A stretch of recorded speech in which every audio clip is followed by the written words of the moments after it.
Hello बच्चों, आपका मेरे चैनल मिशन लक्ष्य पर स्वागत है।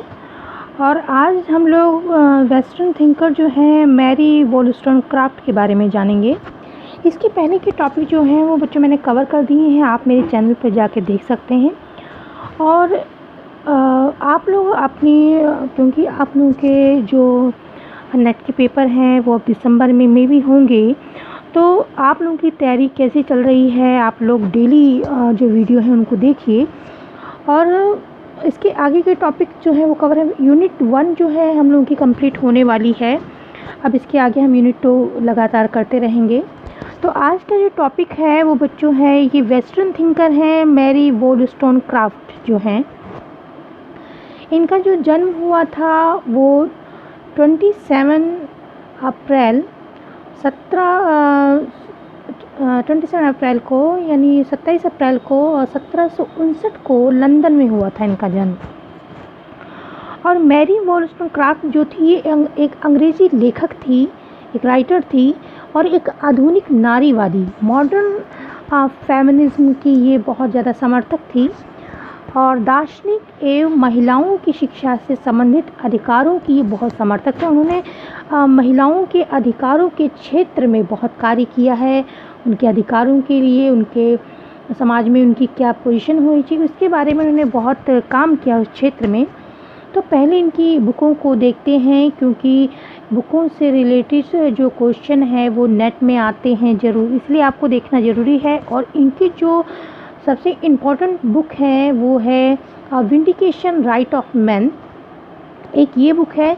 और इसी से मिलती जुलती जो दूसरी बुक है vindication of the right of women, इसमें वुमेन्स के अधिकारों की बात की गई है। और जो विंडिकेशन राइट ऑफ मैन है इसमें भी मैन के अधिकारों की बात की गई, लेकिन आलोचनात्मक तरीक़ों से बात की गई है। और तीसरी बुक है thought on the education of the daughter, यानी कि जो गर्ल्स हैं, लड़कियां हैं, उनके बारे में, उनकी शिक्षा के बारे में बात की गई है। 4 बुक है आपकी original stories for the real life. Original story जो उन्होंने अपने जीवन में जो ऑब्ज़र्व किया, जो देखा आसपास, जो डोमेस्टिक वायलेंस हो रहा है, जो महिलाओं के अधिकारों का हनन हो रहा है, वो भी जो उन्होंने देखा उसी से रिलेटेड जो स्टोरियां हैं वो उन्होंने इसमें लिखी हैं, जिस बुक को हम देख रहे हैं कि original stories from the real life. 5th book है उनकी मैरी अ फिक्शन, ये फिक्शन लिखा है उन्होंने। 7 बुक है मैरी एंड मारिया। 7 है एजुकेशन अपॉर्चुनिटीज़ ऑफ वुमेन, समाज में या शिक्षा में जो उनको अवसर नहीं प्राप्त हैं, वुमेन्स को प्राप्त होनी चाहिए, उसके बारे में ये बुक है। 8th बुक है मारिया और द रॉन्ग्स ऑफ वुमेन्स, यानी कि आपने देखा कि जितनी भी बुकें हैं ज़्यादातर जो हैं वो वुमेन्स के बारे में, वुमेन्स से रिलेटेड हैं, उन्हीं पे इन्होंने फोकस किया है। तो ये क्वेश्चन बच्चों नेट में आ सकता है, अगर ये वॉलस्टोनक्राफ्ट का नाम आए तो आपको तुरंत ये बात टिकर होनी चाहिए माइंड में कि इन्होंने फेमिनिज्म के क्षेत्र में बहुत कार्य किया है, एजुकेशन में भी किया है, लेकिन मेन वर्क जो है इनका ये फेमिनिस्ट थी, मॉडर्न फेमिनिस्ट थी। और इसीलिए इन्होंने फेमिनिस्ट के क्षेत्र में बहुत कार्य किया है। और इनकी बहुत जल्दी ही अर्ली एज में ही मृत्यु हो गई थी, अबाउट 38 ईयर में ही इनकी मौत हो गई थी। और 2 गर्ल्स चाइल्ड थी। अब सेकंड बुक, जो सेकंड पॉइंट है बच्चों, उसको हम देखते हैं कि मैरी को हम मदर ऑफ फेमिनिज्म भी कहा जाता है। ये इस नाम से भी मशहूर हैं, मदर ऑफ फेमिनिज्म, क्योंकि इन्होंने औरतों के अधिकारों की समाज में, सोसाइटी में बहुत ज़्यादा वकालत की थी, उनके लिए अधिकारों के लिए बहुत काम किया था, तो इसीलिए इनको मदर ऑफ फेमिनिज्म भी कहते हैं। वो पूरे जीवन में, अपने पूरे जीवन में जब तक वो जी, 38 ईयर तक जब तक वो जी, पूरे जीवन में महिलाओं के सम्मान और अधिकारों के लिए प्रयासरत रहीं, उसी के कार्य करती रहीं। और जो थर्ड पॉइंट है उसको देखिए, a vindication of the right man, a vindication of the right of women's ने, ये बुक इतनी अच्छी थी, फेमस, कि इसको पढ़ के वो मतलब इसको लिख के वो रातों रात फेमस हो गई और उनके बड़े बड़े जो राइटर्स थे उनसे उनकी तुलना होने लगी। 4 पॉइंट है 1790 में 18th सेंचुरी में a vindication of the right of the man as a response of the Edmund Burke. एक ब्रिटिश संसद में थे, एडमंड बर्क थे, तो उन्होंने एक बुक या एक बुक से लिखी थी, reflection the revolution in France. या इस बात पे चर्चा हुई थी कि जो फ्रांस के रेवोल्यूशन है उसमें और जो उसमें कहीं भी महिलाओं के अधिकारों की और महिलाओं या वहाँ के जो कॉन्स्टिट्यूशन था वहाँ का, उसमें कहीं पे भी महिलाओं को अधिकार नहीं दिया गया है, ये नहीं होना चाहिए, इस तरीके से बातें की गई थी, जिसके रिस्पॉन्स में इन्होंने ये बुक लिखी, vindication of the right of the man और या वुमेन्स, ये पुस्तक इन्होंने लिखी थी।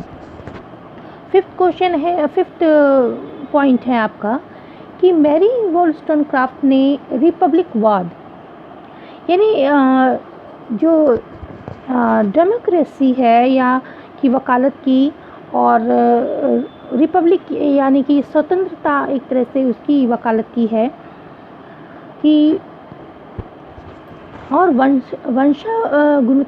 वंशानुगत जो विशेषाधिकार के लिए तर्क के समर्थन पर हमला किया है कि आप प्राय सोसाइटी में अपनी देखते हैं कि अब इतने प्रयासों के बाद अब ये हो पाया है कि अगर पिता की संपत्ति है तो पहले देखिए आप, बेटियां जो थी उस पर उनका कोई अधिकार नहीं होता था, लेकिन अब पहले की अपेक्षा महिलाओं के अधिकार ज़्यादा हो गए हैं और समाज में उनकी जो सोसाइटी है, समाज में उनके अधिकारों का कोई हनन नहीं करता है। बहुत ज़्यादा नहीं सुधार हुआ है, लेकिन हाँ कह सकते हैं कि पहले की अपेक्षा सुधार हुआ है।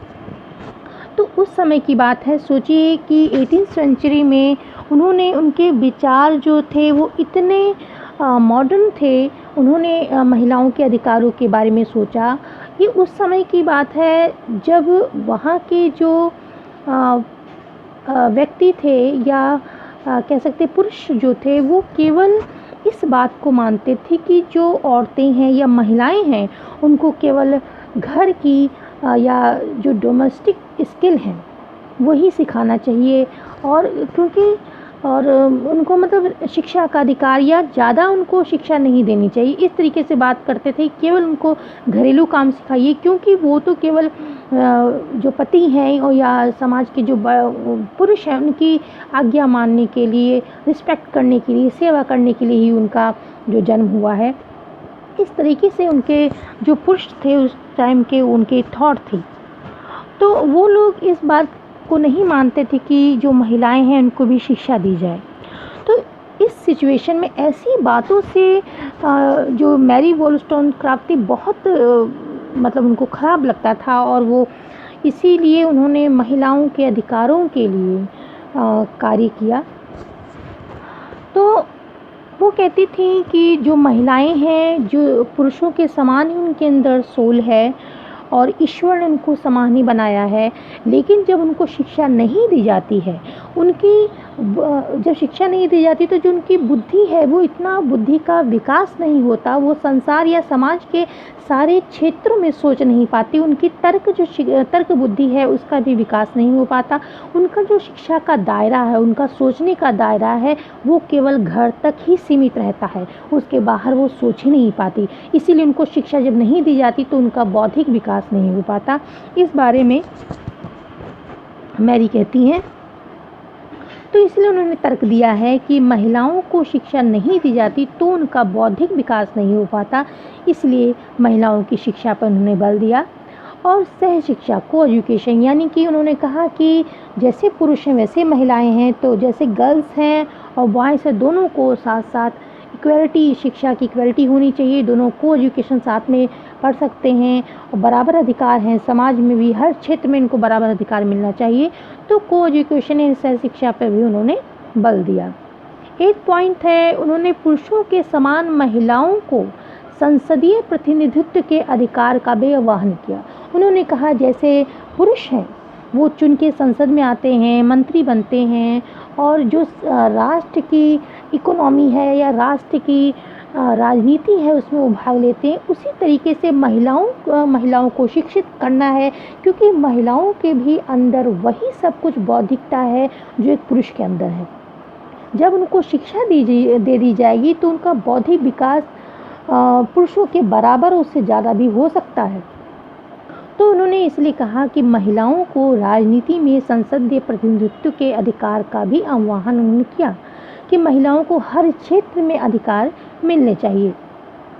9 पॉइंट है, उन्होंने बच्चों को शिक्षित करने के साथ साथ आत्मविश्वास, सेल्फ रिस्पेक्ट, अनुशासन, ईमानदारी और सामाजिक संतोष जैसे महत्वपूर्ण पक्षों का बल दिया कि शिक्षा के साथ साथ हम लोगों को ये भी चीज़ें बच्चों को सिखानी चाहिए।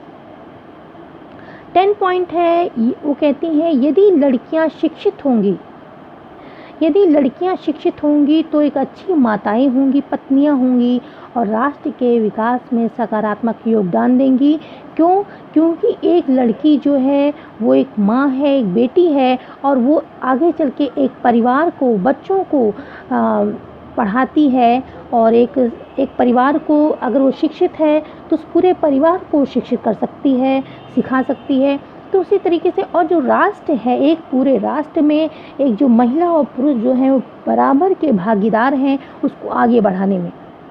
तो जब महिलाएं पढ़ेंगी, शिक्षित होंगी तो निश्चित रूप से वो राष्ट्र जो है वो विकास करेगा। तो उन्होंने कहा है कि इसीलिए लड़कियों की या महिलाओं की एजुकेशन, उनके अधिकार का हनन नहीं होना चाहिए, वो आवश्यक है। तो बच्चों आपने देखा कि उन्होंने महिलाओं के अधिकारों के लिए कितना वर्क किया। जब तक वो जी, उनकी उम्र बहुत ही कम थी, लेकिन जब तक वो जी उन्होंने महिलाओं के अधिकारों के लिए बहुत काम किया है। एजुकेशन में भी निश्चित रूप से काम किया है, लेकिन इनको जो जाना जाता है वो फेमिनिस्ट थी, मॉडर्न फेमिनिस्ट थी और इसीलिए उनको फेमिनिज्म, मदर ऑफ फेमिनिज्म भी कहा जाता है। ये क्वेश्चन बच्चों आ सकता है क्योंकि हम लोग एजुकेशन सब्जेक्ट से पढ़ रहे हैं और हमारा पर्पस जो है वो शिक्षा से संबंधित है। क्योंकि हम लोग आगे चल के आप लोग प्रोफेसर बनेंगे तो वहाँ पे क्योंकि हम लोग सब्जेक्ट हमारा ना पोल साइंस है ना इकोनॉमी है, तो हम लोग जो पढ़ रहे हैं वो एजुकेशन है, उसी से संबंधित क्वेश्चन जो हैं, इसीलिए ये एक शिक्षा में भी इनका बहुत रुझान था और महिलाओं के अधिकारों के लिए भी काम किया। इसीलिए हम लोग की जो नया सिलेबस है उसमें शामिल किया गया है इनको। तो बच्चों इसी के साथ ये वीडियो यहीं समाप्त होता है। और बच्चों ये वीडियो जो है वो आप लोग अपने दोस्तों के साथ शेयर कीजिए ताकि वो लोग भी इसका लाभ ले सकें। और अगर आपने सब्सक्राइब नहीं किया है तो चैनल को पहले सब्सक्राइब करिए, लाइक करिए। और इसी के साथ ये वीडियो समाप्त होता है। Thank you.